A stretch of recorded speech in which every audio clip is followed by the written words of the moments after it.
So ito na-scan na namin, mispairing number 3. Tapos nag-check engine. Yan. So ito noon ay hindi gumana yung AC niya sa kanyang pan ating EcoSports. So nagkaroon ng problema, nag-overheat. Yan, yung mayari. So yan. Mispair niya na-scan na namin. So ito yung findings namin dito. Ay babaklasin. So, puro yan. Hindi maganda yung tunog niya. Mispair yan dito sa number 2. So na namin yan. So yan ang problema. Mamatay-matay yung ating unit. Kaya singaw na. Kasi itong pan noon, hindi gumagana ito noon. Kaya nag-overheat. Kaya hindi ko na pinakita sa inyo ang pag-scan. Kasi hindi ko na nakuha nito. Pinakita kasi basic na naman yan. So ibig sabihin ito ay aming diagnosing nag-overheat noon. Tapos minanakapan ito na mispairing number 3 ito sa cylinder head. Yan, sa number 3 sa may valvula na ungoto. Tapos ang head natin naka meron tama na. So okay naman lahat yan. Yan. Kaya pala ito nagbabibrate ang ating engine, ang ating EcoSports 2017 1.5.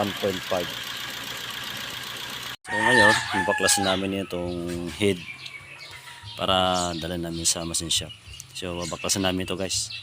So yan guys, aking findings na. Kasi dumating pa yung kasama ko, ako na nung nauna. Itong EcoSports natin. Update po kayo mamaya pag baklasin namin. Ito sa cylinder head. Dito. Assembly po yan.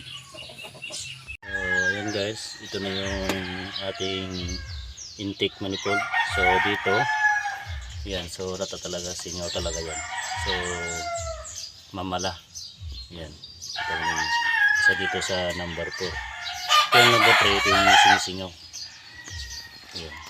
So ito 1, 2, 3, 4. Yung number 3 talaga yung mispairing. So ito yung nag-overheat, singaw talaga ito sa ating valvula. Ito yung gasket na. So kailangan ito pull down ito ang ating head, ating EcoSports. Yan. So malapit na, update po kayo ngayon.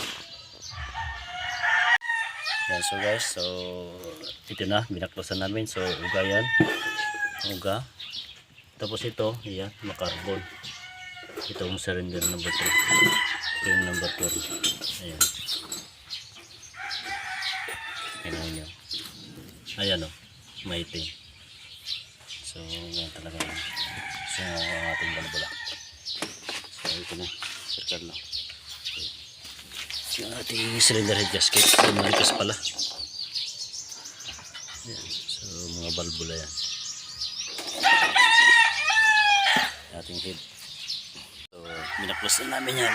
So tingnan namin itong ayan, yan po yung number 3 na cylinder head. Yan ang valvula. So ito yung tatlo. Ayan siya. So ayan. Ito yung problema talaga. Test namin kung meron siyang lulusot. So sayang bad, sayang seal. Ayan. Yung mga parts niya sa mga pulley. Ito yung shot. Ito yung head. Ayan sa rin block. Ayan. Ito yung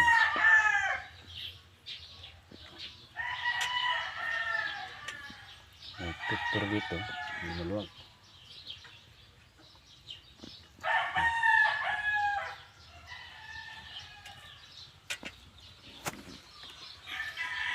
Ay leaking yan. Leaking po dito sa yung valve. Tapos dito kanina meron pero wala na, nauga na. Ayan, so wala dito. Ay meron din yan, basa yan. Ayan, basa. Ayan, basa. So meron. So yan lahat tapalitan ito kasi sumungaw na ito yung kanyang valvula. So nag-order kami na ng set, isa kasi yan. Yan. So yan guys, na-finalize namin at nag-check kami rin ng piston ring. Yan, binaba namin kanyang wheel pan. So ito yung number 3. Ayan, so binunot namin kasi makarbon. At saka nakita namin stock ito, nalinisan na. So binalik lang namin. So okay pa naman, baka masil pa naman ito kasi daming carbon dito. Guys. So yan, ibabalik na namin ito guys. So basic lamang ito paglalagay. Ayan, nalimpyan na. Sir Carlo. Tawa-tawa siya. Okay guys. Guys, kakabit natin ating piston. So ito na yung kanya. Dapat yung oil ring niya. Ayan, nandito. Yung top o-ring niya dyan. So wiper yan. So yan sa likod ang kanyang secondary ring. Yan. So hindi po nakatapat yan. Okay, right? Alright. Okay, so mga kaibigan. So lagay natin mga guys. Yung ganun lamang po paglalagay. Yan. Lalagyan mo ng oil, okay na? Ayan. So lagyan ganyan lamang po. So try namin na walang pressure. Kamay lang. Gamit kamay. Tutulak mo konti. Up.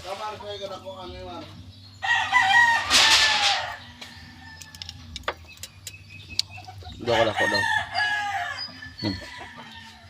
Hindi siya mapres. Balik natin ito. Pinakita kung paano. Minagic lang namin ito. Kinamay lang. Kasi dalawa kami humawak ito. Kailangan. Kasi ano. Sir Carlo. Yeah. Lalagyan na yung Conrad bearing sa cup niya. Ayan. So okay na. Basic lamang po yan. So maganda na. Okay na. Okay na. Nahirapan din. So ayan guys. Renebil namin ito. So kanina umiikot-ikot. Ngayon okay na. So okay na yung number 3. Ayan. So ito papinalan namin to. Sa pagbabalik namin. Linisin lahat yan. Kasi gin-reveal namin itong number 3. Ayan. So, okay na guys. Ito yung ating audience, sir. Ayan. So, okay na. I-reveal namin yun. Gilinisan lang yung piston ring. Pati mga oil ring niya. Lahat. Ayan. So, okay na. Yung head na pinako namin sa machine shop. Ayan sa Jensan. Ayan. So, ano masabi mo, Sir Carlo? Yan. Masasabi ko dito, Nalalaman natin. Kung maganda yung tunog ng makina. Oh, yung makina. Kasi mix pairing ito sa number 3. Piston ring. So, tapos yung reveal namin. Kasi ito na, malinis na. So, ready for install na.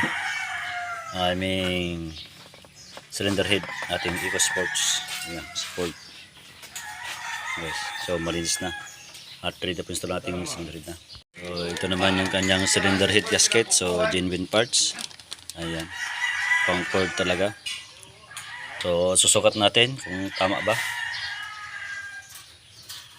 Ayan. So, sakto po ang ating cylinder head. Ayan. So, okay. Ayan po. So, sakto na. Ito yung may oil niya. Kailangan pitondan po ito. Dapat sakto po yan. Yung pangalan niya po, dapat lagay sa babaw po ito. Kanyang pangalan. So yan guys, buto natin ng gasket cement. Yan. So para maganda yung paglapat ng ating gasket. So lahat po ito, lalagyan po namin yan. Yan. So ayan guys, lagyan na ni Sir Carlo, ang aking pinaka master. Ayan. Manipis lang po. Napapawisan na si Sir. Pawisan na si Sir Carlo. Manipis lang po ang paglagay dyan guys, pero mukha makapal. Ganun talaga yan. Ayan. Okay na. Ano masasabi mo Sir Carlo? Ganyan pa yung nating procedure. Para fix. Fix yan. Hindi tayo ng grip. Ayan guys, nakita mo ninyo, ganito lang po yung paglalagay ng gasket cement. So, Nasa natin yung job. para didikit ito pag na-compress ng ating cylinder head. So, kitang-kita. Ganyan lang po, basic lang po yun Sir Carlo. Pinapawisan na siya. Una pong lagay yan. Mainit ito guys. Oo. Talagang napapawisan. Sa Nurala. Sa Titubato pa dito eh. Oo, sa Cotabato niya. So, ganyan lang po. So, sunod na namin kanyang cylinder head. Meron ngayon ng Sunday. sa Lord's Day. Okay. Okay kayo. Shoutout naman dyan sa Shoutout. mga kaibigan. Ano, shoutout mo pre? Shoutout mo na pre. Top pre sa Top Shot Cotabato pre. Okay. Sa mga kaibigan, mga bakit mo. Yun lamang po. Ayan. So, shoutout sa inyong lahat yan sa sumusuporta sa aming ginablog ngayong araw. Sana magkaroon kayo ng natutunan ng aral sa aming ginatrabaho ngayon. Kasi po ito ay mixed pairing cylinder number 3. So, tapos in-reveal na namin ang kanyang piston. Ayan. Update po kayo. Talagyan na namin yung kanyang cylinder head.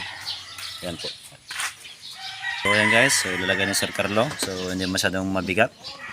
Eh, paano mo dun pre yung sa exhaust? Ito muna. Sige. Buhay ko na. Ayan. Sino nilagay na? Siya lang maglagay muna para makontrol niya. Sige ba?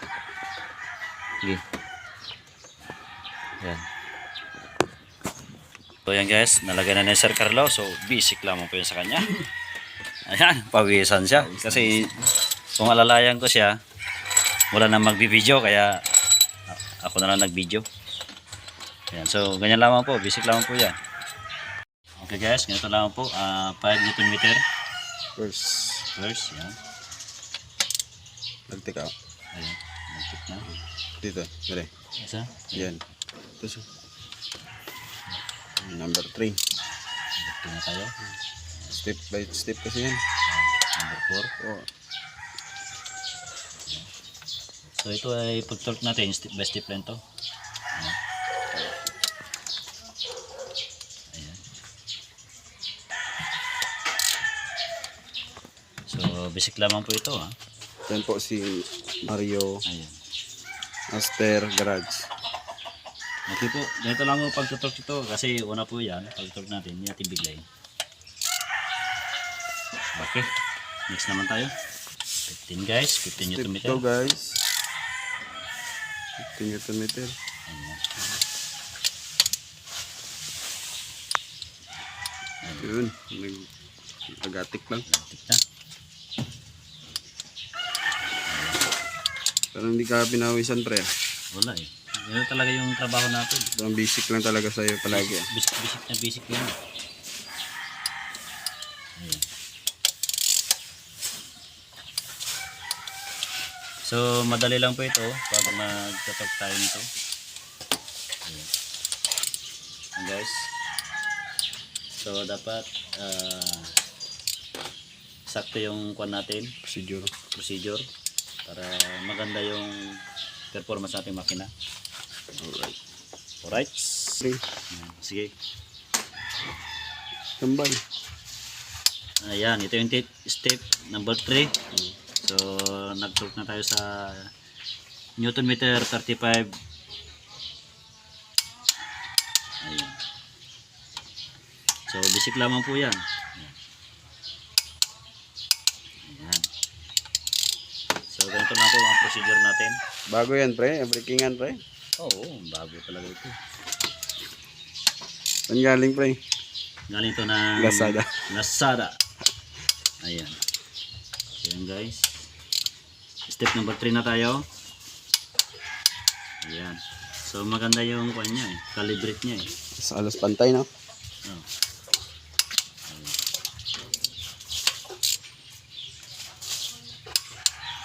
Ayan. So ganito lang po pag-torque. Basic lang po yan. Ayan. Nakita nyo naman. Ito na yung ebidensya. Ayan. So, ito na. 4. Step 4 na.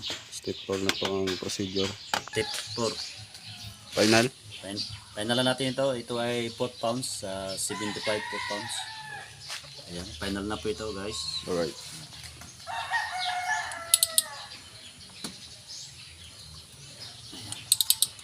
Hinahinga lang po tayo.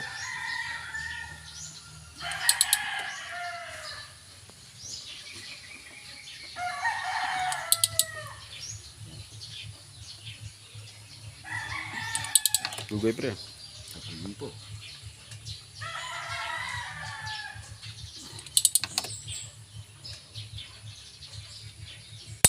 Yun. Ayan. Kakatakot naman. Takot ito. Kasi ito, hindi po natin bibiglayin. Kasi mahirap. Layo na pre no. Ayan. Ayan. So ganito lang po pag natin pagtutok.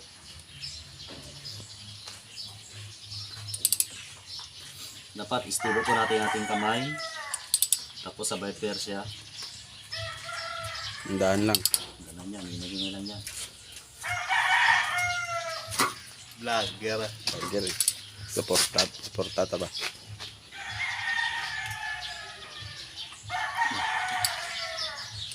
Medyo kuwan. Ramdaman mo muna. Yun. Ayun. Pagkakapit na siya, manon siya. Yan guys. So, yan lang po tayo. Hinay-hinay lang. Hindi tayo nagmamadali. Hindi ka na pwede dalion ha.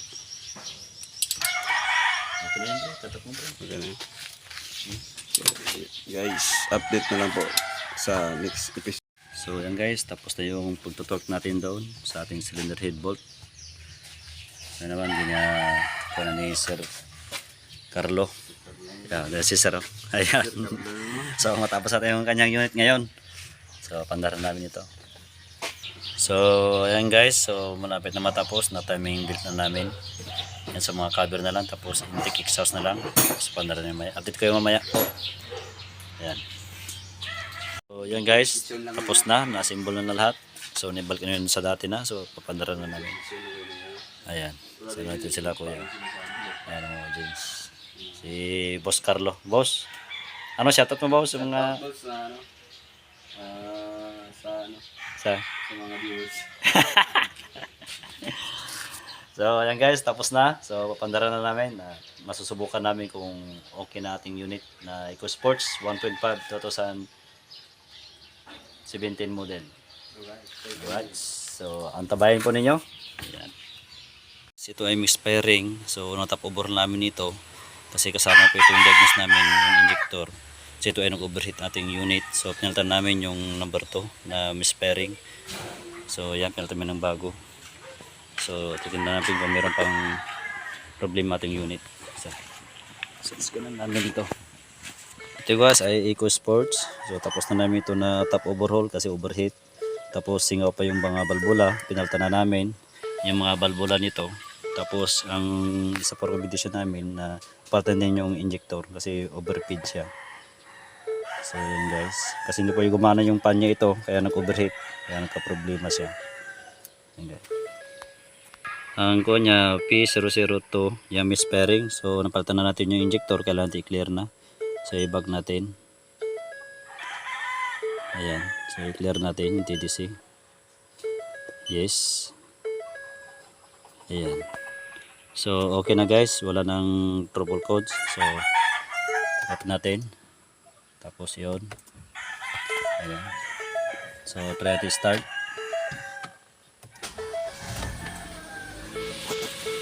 Ayan. So okay na guys.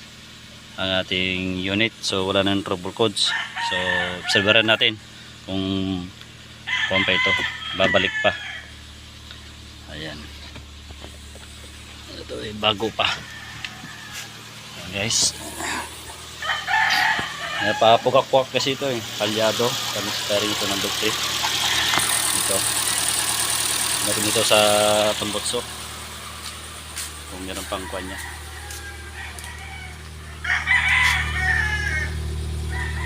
Ayan. So okay na. Wala na yung pugak-pugak. Ayan. So maganda na yung andar niya. Okay na guys. Kasi ito ay pinalitan namin yung injector bago na. So yan lang po ang misfiring nakita ko sa P002. Yan sa injector number 2. Yan, so palitan ko na ng bago. So maraming salamat po sa manunod sa aking video. Sana magsuporta pa kayo. Tuloy-tuloy lang po. Para marami akong update sa aking video, mga vlog. So, maraming salamat po. Bye bye.